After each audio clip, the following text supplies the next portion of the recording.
ಪೌರತ್ವ ತಿದ್ದುಪಡಿ ಕಾಯ್ದೆಯ ಬಗ್ಗೆ ಸೂಕ್ತ ಜಾಗೃತಿ ಮೂಡಿಸುವುದು ಮತ್ತು ವಾಸ್ತವಾಂಶ ಮರೆಮಾಚಿ ಸುಳ್ಳು ಸುದ್ದಿ ಹರಡಿಸಿ ಜನರನ್ನು ದಾರಿ ತಪ್ಪಿಸುತ್ತಿರುವವರ ಪ್ರಯತ್ನವನ್ನು ವಿಫಲಗೊಳಿಸುವ ಕಾರಣಕ್ಕೆ ಪೋಸ್ಟ್ ಕಾರ್ಡ್ ಅಭಿಯಾನದ ಸಹಿ ಸಂಗ್ರಹ ಕಾರ್ಯಕ್ರಮ ಸೂರತ್ಕಲ್ನಲ್ಲಿ ನಡೆಯಿತು.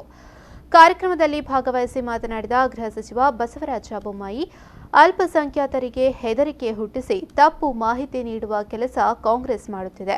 ಇದನ್ನು ಸರಿಪಡಿಸುವ ಕೆಲಸ ಬಿಜೆಪಿ ಮಾಡುತ್ತಿದೆ. ಪ್ರಧಾನಿ ಮೋದಿ, ಗೃಹ ಸಚಿವ ಅಮಿತ್ ಶಾ ಅವರು ಅನ್ಯಾಯ ತುಳಿತಕ್ಕೊಳಗಾದವರಿಗೆ ಭದ್ರತೆ ಕೊಡಲು ಮುಂದಾದರೆ ಅಡ್ಡಗಾಲು ಹಾಕುತ್ತಿದ್ದಾರೆ ಎಂದು ಅಸಮಾಧಾನ ವ್ಯಕ್ತಪಡಿಸಿದರು. ನಿಮಗೆ ಯಾವುದೇ ರೀತಿಯ ತೊಂದರೆ ಆಗುವುದಿಲ್ಲ. ನಿಮ್ಮ ರೇಷನ್ ಕಾರ್ಡ್ಗಳು ಇನ್ನಷ್ಟು ಭದ್ರ ಆಗ್ತವೆ. ನಿಮ್ಮ ಆಧಾರ್ ಕಾರ್ಡ್ಗೆ ತೊಂದರೆ ಆಗೋದಿಲ್ಲ. ನಿಮ್ಮನ್ನ ಯಾರು ಕೂಡ ಸ್ಥಳಾಂತರ ಮಾಡುವುದಿಲ್ಲ. ಇವತ್ತು ಯಾರಾದರೂ ನಿಮಗೆ ದ್ರೋಹ ಮಾಡ್ತಾ ಇದ್ರೆ ಇದನ್ನು ಏನು ಹೇಳ್ತಾ ಇದ್ದಾರೆ ಸುಳ್ಳು ಹೇಳಿ ನಿಮ್ಮಲ್ಲಿ ಆತಂಕವನ್ನು ಹುಡಿಸಿ ನಿಮ್ಮ ಬದುಕನ್ನು ಅಭದ್ರ ಮಾಡ್ತಿರುವಂತವರು ವಿರೋಧ ಪಕ್ಷದವರು, ವಿಶೇಷವಾಗಿ ಕಾಂಗ್ರೆಸ್ ಬಹಳ ಸ್ಪಷ್ಟವಾಗಿ ಹೇಳಕ್ಕೆ ಇಚ್ಛೆಪಡ್ತಾರೆ. ಇದು ಅಲ್ಪಸಂಖ್ಯಾತರಿಗೆ ಹೇಳಬೇಕಾದ್ರೆ ಹೆಂಗಪ್ಪ ಅಂತಂದ್ರೆ, ಈಗ ಮಂಗಳೂರಿಗೆ ಬಹಳಷ್ಟು ಜನ ಹೊರಗಡೆಯವರು ಕೆಲಸಕ್ಕೆ ಬರ್ತಾರೆ. ಅವ್ರ ಊರಲ್ಲಿ ಜಮೀನಿಲ್ಲ, ಏನಿಲ್ಲ, ಅನ್ಯಾಯ ಆಗಿದೆ ಅಂತ ಹೇಳಿ ಇಲ್ಲಿ ಬರ್ತಾರೆ. ಇಲ್ಲಿ ಕೂಲಿನಲ್ಲಿ ಮಾಡ್ತಾರೆ. ಯಾವುದೋ ಒಂದು ಸರ್ಕಾರಿ ಜಾಗದಲ್ಲಿ ಒಂದು ಗುಡಿಸಲ ಹಾಕ್ತಾರೆ. ನೀವೇನು ಹೇಳ್ತೀರಿ?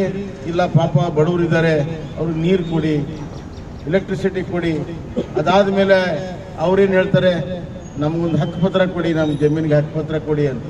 ಅವಾಗೇನು ನಾವೇನು ಮಾಡ್ತೀವಿ? ಅಕ್ರಮ ಇದ್ದಿದ್ದು ಸಕ್ರಮ ಮಾಡ್ತೀವಿ. ಇಡೀ ರಾಜ್ಯದಲ್ಲಿ ನಡೀತಾ ಇದೆ, ಮಂಗಳೂರಲ್ಲೂ ಕೂಡ ನಡೀತಾ ಇದೆ. ರಾಜ್ಯ ಬಿಜೆಪಿ ಅಧ್ಯಕ್ಷ ಹಾಗೂ ಸಂಸದ ನಳಿನ್ ಕುಮಾರ್ ಕಟೀಲ್, ಶಾಸಕ ಡಾಕ್ಟರ್ ಭರತ್ ಶೆಟ್ಟಿ, ಮಂಡಲಾಧ್ಯಕ್ಷ ತಿಲಕರಾಜ ಕೃಷ್ಣಾಪುರ ಸಹಿತ ಪಕ್ಷದ ಮುಖಂಡರು, ಮಹಾನಗರ ಪಾಲಿಕೆ ಸದಸ್ಯರು, ಕಾರ್ಯಕರ್ತರು, ನಾಗರಿಕರು ಕಾರ್ಯಕ್ರಮದಲ್ಲಿ ಭಾಗವಹಿಸಿದರು.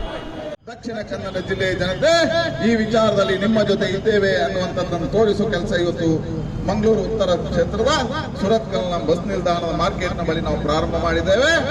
ಭರತ್ ಶೆಟ್ಟಿ ಮತ್ತು ತಿಲಕ್ ರಾಜ್ ಅವರ ನೇತೃತ್ವದಲ್ಲಿ ಇಡೀ ಕ್ಷೇತ್ರಾದ್ಯಂತ ಮನೆ ಮನೆಗಳ ಸಂಪರ್ಕ ನಮ್ಮ ರಾಷ್ಟ್ರೀಯ ಅಧ್ಯಕ್ಷರ ಸೂಚನೆ ಮೇರೆಗೆ ಇಡೀ ರಾಜ್ಯದಲ್ಲಿ ರಾಷ್ಟ್ರದಲ್ಲಿ ನಡೀತದೆ. ಇದಕ್ಕೆ ಪ್ರೇರಣೆಯಾಗಿ ಇವತ್ತು ನಾವು ನಿಂತಿದ್ದೇವೆ. ಇದನ್ನು ಬಹಳ ಸಂತೋಷಪೂರ್ವಕವಾಗಿ ಸಹಿ ಹಾಕುವುದರ ಮುಖಾಂತರ ನಾನು ಉದ್ಘಾಟನೆ ಮಾಡಿದ್ದೇನೆ. ಈ ಕಾರ್ಯಕ್ಕೆ ಅಭಿನಂದನೆಯನ್ನು ಸಲ್ಲಿಸಿ